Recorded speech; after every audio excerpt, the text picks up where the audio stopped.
Bayangkan dunia tanpa uang. Tidak ada harga, tidak ada gaji, tidak ada saldo rekening, apalagi notifikasi saldo masuk. Sejak ribuan tahun lalu, manusia terus bereksperimen mencari cara paling praktis untuk menukar nilai. Dari barter sederhana, kerang laut, logam mulia, kertas bergambar raja, angka digital di layar bank, hingga deretan kode terenkripsi bernama cryptocurrency.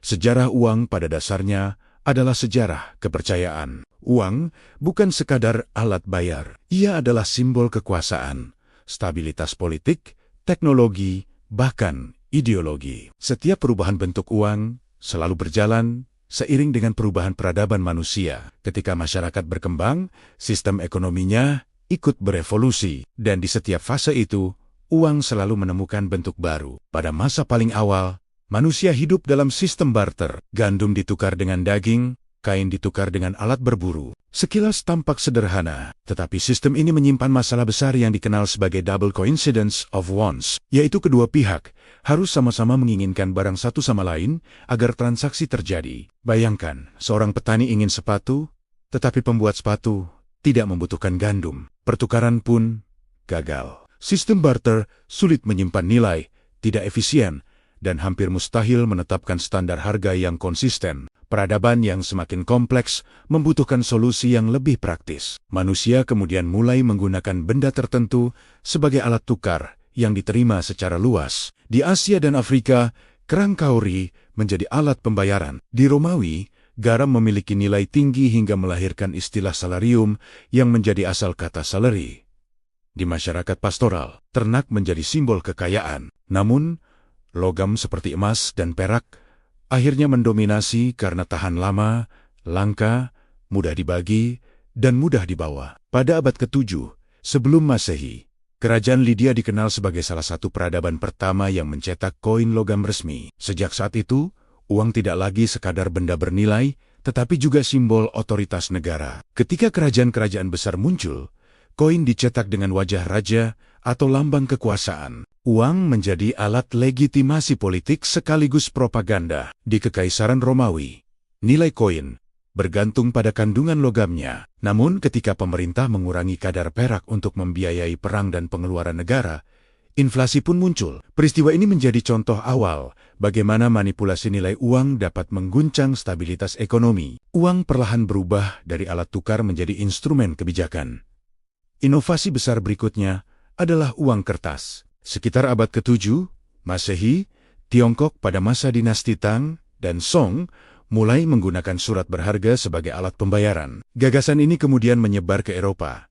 Pada awalnya, uang kertas hanyalah bukti bahwa seseorang menyimpan emas di bank. Setiap lembar dapat ditukar dengan sejumlah emas tertentu dalam sistem yang dikenal sebagai standar emas. Selama berabad-abad, sistem ini memberikan rasa stabilitas karena nilai uang terikat pada cadangan logam mulia. Namun, abad ke-20 membawa perubahan besar. Setelah Perang Dunia II, dunia mengadopsi sistem Bretton Woods yang mengaitkan dolar Amerika Serikat dengan emas. Akan tetapi, pada tahun 1971, Presiden Richard Nixon menghentikan konvertibilitas dolar ke emas. Keputusan tersebut menandai berakhirnya standar emas dan dimulainya era uang fiat, yaitu uang yang nilainya tidak lagi dijamin logam mulia, melainkan kepercayaan pada pemerintah yang menerbitkannya. Dalam sistem fiat, bank sentral memegang peran vital. Mereka memiliki kewenangan mencetak uang, mengatur suku bunga, dan mengendalikan inflasi. Sistem ini memberi fleksibilitas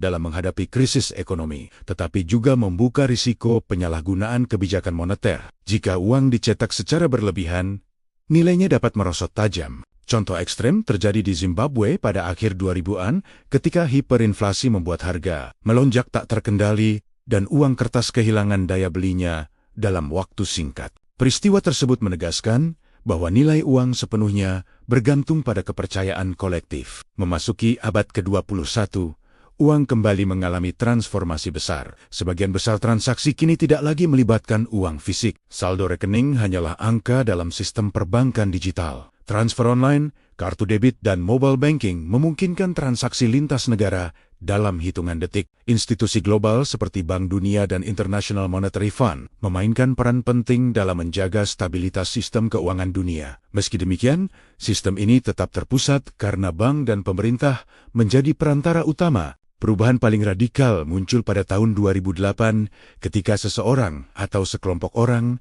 dengan nama samaran Satoshi Nakamoto menerbitkan white paper tentang sistem uang elektronik peer-to-peer yang diberi nama Bitcoin. Pada tahun berikutnya, jaringan Bitcoin resmi berjalan. Ide dasarnya sangat berbeda dari sistem sebelumnya. Tidak ada bank pusat, tidak ada otoritas tunggal, semua transaksi dicatat dalam blockchain.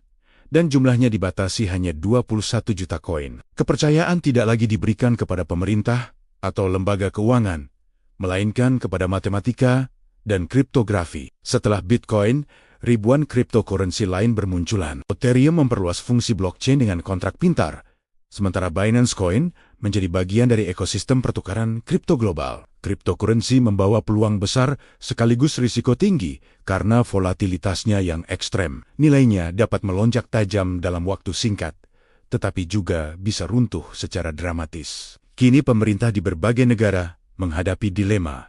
Apakah akan melarang, mengatur, atau mengadopsi teknologi ini? Beberapa bank sentral bahkan mengembangkan mata uang digital resmi mereka sendiri dalam bentuk central bank digital currency. Sejarah menunjukkan bahwa bentuk uang selalu berubah mengikuti kebutuhan zaman, tetapi fungsinya tetap sama sebagai alat tukar, penyimpan nilai, dan satuan hitung. Pada akhirnya perjalanan uang dari barter hingga blockchain adalah perjalanan kepercayaan manusia. Ketika masyarakat kecil dan sederhana, uang berbentuk barang. Ketika kerajaan besar berkuasa, uang menjadi simbol politik. Ketika ekonomi global berkembang, uang berubah menjadi kertas dan angka digital. Dan ketika teknologi internet mendominasi, lahirlah uang berbasis kode. Pertanyaan yang kini muncul bukan lagi apa itu uang, melainkan siapa yang kita percayai untuk menjaga nilainya. Apakah negara, bank, atau algoritma? Masa depan mungkin akan menghadirkan bentuk uang yang sepenuhnya digital atau bahkan berbasis identitas biometrik. Namun satu hal yang pasti, selama manusia masih bertransaksi dan saling percaya, uang akan terus berevolusi mengikuti zaman.